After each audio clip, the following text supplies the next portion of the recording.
E nesse segundo bloco a gente volta e você já me provocou para lançar aí os tentáculos sobre a sua poesia no sentido da carnavalização. E é uma coisa que o Bakhtin explora muito bem também, né? E é interessante porque o que acontece aqui no carnaval não é concomitante ao contexto da carnavalização bakhtiniana, por exemplo, mas está dentro no sentido da libertação. Essa libertação te provoca o quê? A libertação geral e restrita, digamos assim, que ainda não foi alcançada no Brasil, mas a gente está no caminho. Então acontece o seguinte, que, claro, que o Bakhtin, ele escreveu sobre o carnaval medieval, sobre o carnaval europeu. E o contexto da vida europeia sempre foi diferente. Agora aqui no Brasil,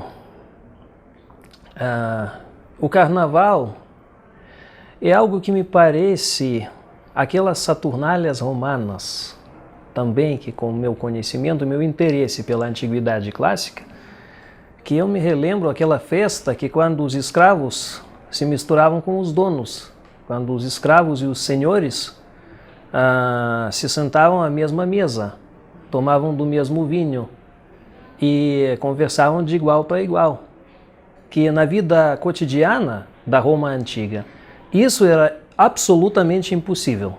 Mas esses alguns dias do final do ano, da virada do ano, que se chamavam Saturnálias, permitiam tal possibilidade.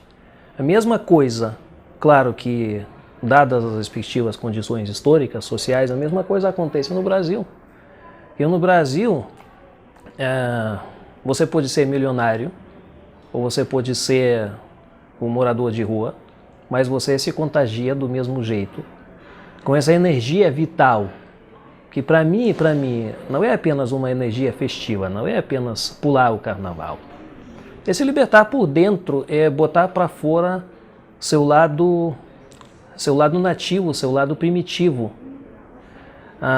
Fugir dos preconceitos, fugir dos esquemas já prontos, ser quem você é. Isso é muito importante, porque na vida real, trabalhando no escritório de terno e gravata, você muitas vezes você perde essa espontaneidade, você não é aquilo que você é na realidade, por dentro. E essa energia vital que vem de dentro, ela extravasa com muita exuberância, com muita luxúria, eu diria, nesse período carnavalesco. Isso que te levou a escrever o Quarta-feira de Cinzas? Exatamente. Por um lado, para mostrar a minha visão do Brasil, muito mais complexo, um país muito mais complexo, muito mais multifacetado do que apenas o futebol e o carnaval. O próprio carnaval como uma explosão espontânea dessa energia vital, dessa vitalidade. E que eu repito que você não encontra alhures em outros países, você não encontra.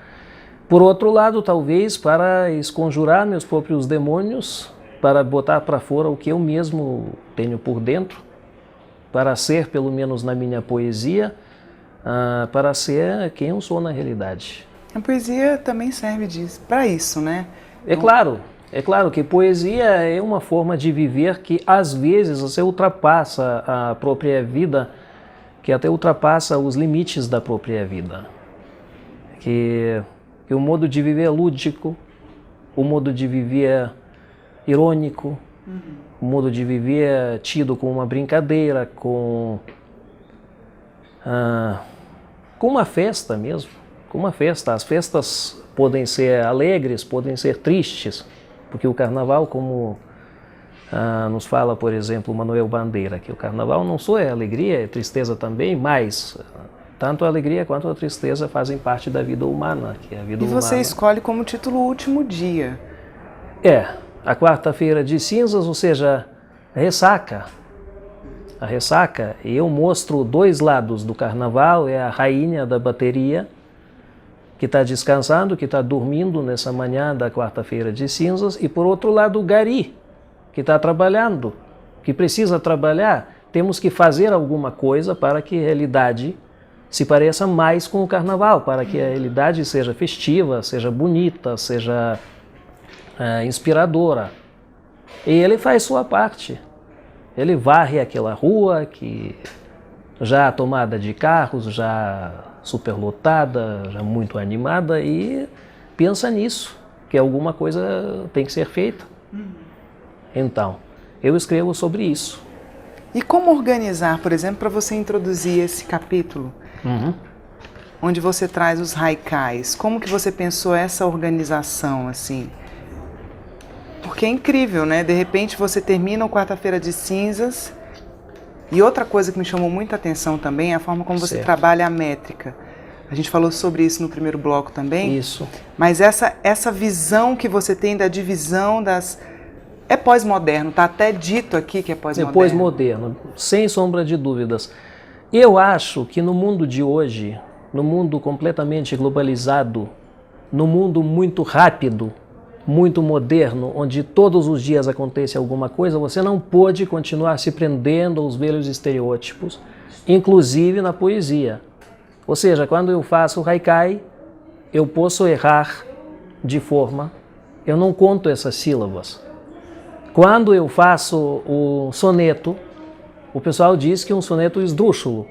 Por que ele é esdrúxulo? Porque eu não me prendo à quantidade das sílabas. Propositalmente? Propositalmente. Eu escrevo de forma espontânea. O que me passa pela cabeça, o que me dita a minha inspiração espontânea, aquilo ali eu escrevo.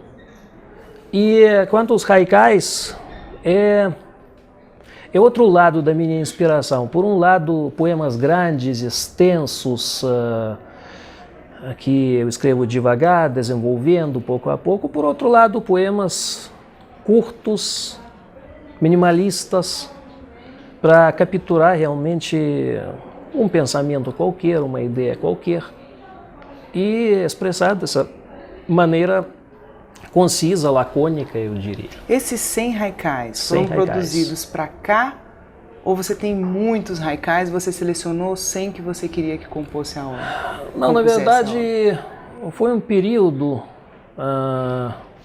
muito proveitoso, que a minha ideia era escrever especialmente esses 100 haikais para mostrar diversos lados da realidade brasileira universal, porque aqui não apenas o Brasil, mas com o mundo inteiro como ele é, mas visto sob a ótica brasileira, visto sob a ótica do Brasil. E eu aproveitei esse momento criativo e escrevi especialmente 100 haikais que, ao mesmo tempo, não seguem nenhum esquema formal. Ou seja, eu escrevo o que passa pela cabeça, coloco no papel. E se ficou bom, se ficou ruim, é o leitor quem sabe. Quem vai julgar a respeito disso é o leitor. A primeira publicação foi mais difícil? Muito mais difícil, porque publicar alguma coisa poética, não só no Brasil, e quero sublinhar isso, não só no Brasil, mas como em qualquer país do mundo, publicar a poesia é muito complicado. Porque a poesia, como todo mundo sabe, não dá retorno imediato. Quem compra a poesia são algumas pessoas cultas, algumas pessoas sensíveis, românticas, mas não é um gênero de massa. E por isso que, claro, que eu entrei em contato com diversas editoras. Quem ficou interessado em publicar foi a Sete Letras, no Rio de Janeiro, e eu aproveitei aquele convite e publiquei o primeiro livro. O segundo já foi um pouco mais fácil, porque o pessoal me conhecia, o pessoal sabia o que eu poderia oferecer, e o segundo livro já saiu com menos peleja, digamos assim, com menos luta. E a vontade de publicar surgiu quando? Por que publicar? Para conversar com as pessoas, para conversar com meus leitores. Por quê? Eu, por exemplo, também, isso gera certa perplexidade nos dias de hoje, eu não tenho Facebook, por exemplo. Eu não participo praticamente dessas redes sociais. Por quê? Porque eu sempre preferi o contato direto, o contato vivo com as pessoas. Eu prefiro ter amigos, ou no caso, leitores em carne e osso. Que, por exemplo, se eu quisesse brindar a libertação geral e restrita do Brasil, como eu faria isso pela internet? Não tem como, ou seja, se encontrar com os amigos num ambiente festivo, num ambiente lúdico, num barzinho, conversar, bater um papo, poesia faz parte disso. A poesia se revela até nas coisas mais prosaicas, até nas coisas mais cotidianas. O negócio é só perceber isso. É olhar, saber, né? Exatamente, É só saber ver, observar essas coisas. Saber ver. Eu penso assim.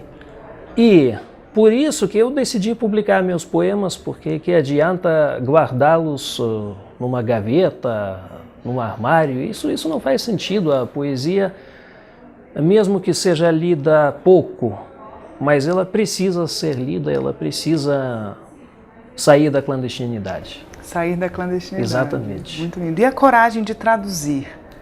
Porque agora, o tradutor é um artista, né, Oleg? Tem que ser. As traduções já constituem outra parte da minha inspiração. Por um lado, eu precisei me tornar um tradutor técnico. Por quê? Porque desde que estou no Brasil, eu trabalho como tradutor técnico, traduzo diversos textos científicos, comerciais, faço traduções simultâneas, consecutivas nos eventos, nos congressos internacionais, que isso me proporciona meu pão de cada dia. Agora, a tradução literária é uma tentativa minha de aproximar a cultura de outros países, porque eu traduzo do russo e do francês, aproximar essa cultura de outros países do leitor brasileiro.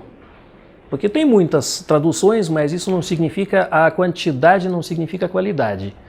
Tem muitas traduções mal feitas, tem muitas traduções inacabadas, que contêm diversos erros. Na medida do possível, na medida das minhas forças, eu tento preencher essa lacuna. E hoje em dia já tenho várias traduções literárias publicadas. Isso, por um lado, isso serve para me manter no dia a dia, para pagar minhas contas. Por outro lado, isso me proporciona muito prazer estético, porque traduzir a poesia é a mesma coisa, mais ou menos, que escrever a poesia autoral. Porque tem a dificuldade da fronteira entre as línguas. Sem né? dúvida. Sem sombra de dúvidas. Há que ter um poeta dentro de você para se traduzir, por exemplo, a poesia de Antônio Miranda. Porque esse é um texto belíssimo. Tu País Está Feliz é um texto incrível, libertário, que é um apelo também da tua obra, né? Como é que foi escolher essa obra e fazer essa tradução, Alen? O professor Miranda, na época ele era diretor da Biblioteca Nacional, aqui em Brasília, ele entrou em contato comigo. Na verdade, eu não conhecia essa pessoa. Foi ele quem entrou em contato comigo e perguntou se eu não gostaria de fazer algumas traduções da poesia dele para o russo. Porque o russo é uma língua quase hermética. Aqui no Brasil tem pouquíssimos especialistas. E me encontrando com ele, conversando, eu descobri essa obra, que eu li primeiro em espanhol e em português, porque existem, na verdade, duas versões dessa peça teatral, Tu País Está Feliz, ou poemário em forma de peça teatral, ou peça teatral em forma de poemário, ninguém sabe. E eu decidi fazer uma versão russa ainda por cima, porque a dramaturgia, o teatro brasileiro é absolutamente desconhecido naquelas bandas. Nem Nelson Rodrigues, que era o maior dramaturgo do Brasil, sabidamente, nem ele chegou lá. Ninguém conhece no espaço russófono, quer seja a própria Rússia, quer sejam outros países de expressão russa, ninguém conhece Nelson Rodrigues. E eu decidi, de algum modo, romper essa barreira e mostrar ao público russófono, que é também muito culto, muito instruído e até certo ponto muito enjoado, porque tem muitas coisas boas à sua disposição, que é a grande literatura mesmo. E eu decidi traduzir Tu País Está Feliz, e essa versão, a maior parte da tiragem foi exatamente para a Rússia, foi para as universidades, para as bibliotecas de lá, para os críticos literários e, em geral, teve teve até, eu diria, certo sucesso. Porque o pessoal tem interesse em descobrir a literatura brasileira. É uma grata surpresa, né? Uma possibilidade aberta, né? Uma possibilidade que se abriu sem eu procurar por ela. E possibilidade que se abriu de modo espontâneo e eu aproveitei, que foi só isso. E quanto ao processo inverso, porque essa foi uma versão minha de uma obra brasileira destinada ao público russófono, russofalante. Agora, o que eu traduzi para o português foram, por exemplo, Pequenas Tragédias de Pushkin, que é uma obra-prima incontestável do teatro russo, que foram 2 romances de Dostoiévski, que O Jogador e Diário do Subsolo, que livros muito conhecidos, mas que eu fiz a minha própria versão, a versão nova. E agora também O Crime e Castigo, o grande romance de Dostoiévski, há quem diga que é o maior livro de todos os tempos. Já terminou essa tradução? Não apenas terminei, como agora está tramitando e vai sair ou em setembro ou em outubro. Que linda notícia! Agora, que realmente foi muita dor de cabeça, porque ele escreve de um jeito muito complicado. E para preservar esse estilo de Dostoiévski, para levar ao conhecimento do público lusófono, dos leitores lusófonos, todas as peculiaridades do estilo dele, que eu suei muito com essa tarefa. Mas graças a Deus deu certo, que pelo menos ainda não sei como que vai ficar o livro, mas espero que fique ótimo. Não, então a gente encerra essa entrevista e eu já te faço um convite para a gente fazer o lançamento desse livro, porque é um marco histórico. A gente tem uma tradução assim tão séria e comprometida de um clássico da literatura universal. Então eu te agradeço por ter vindo aqui hoje e te convido para trazer o livro para a gente. Obrigado. Pode você. ser? Claro. A gente fica com esse compromisso público. Claro, logo que o livro sair, espero que não demore muito, é uma questão de algumas semanas, no máximo de alguns meses. Eu espero que saia ainda este ano. Aí a gente entra em contato e continua a nossa conversa. Então pronto. E você espera por isso e procure a poesia do Oleg. Você não vai se arrepender. Até um próximo Tirando de Letra. Tchau.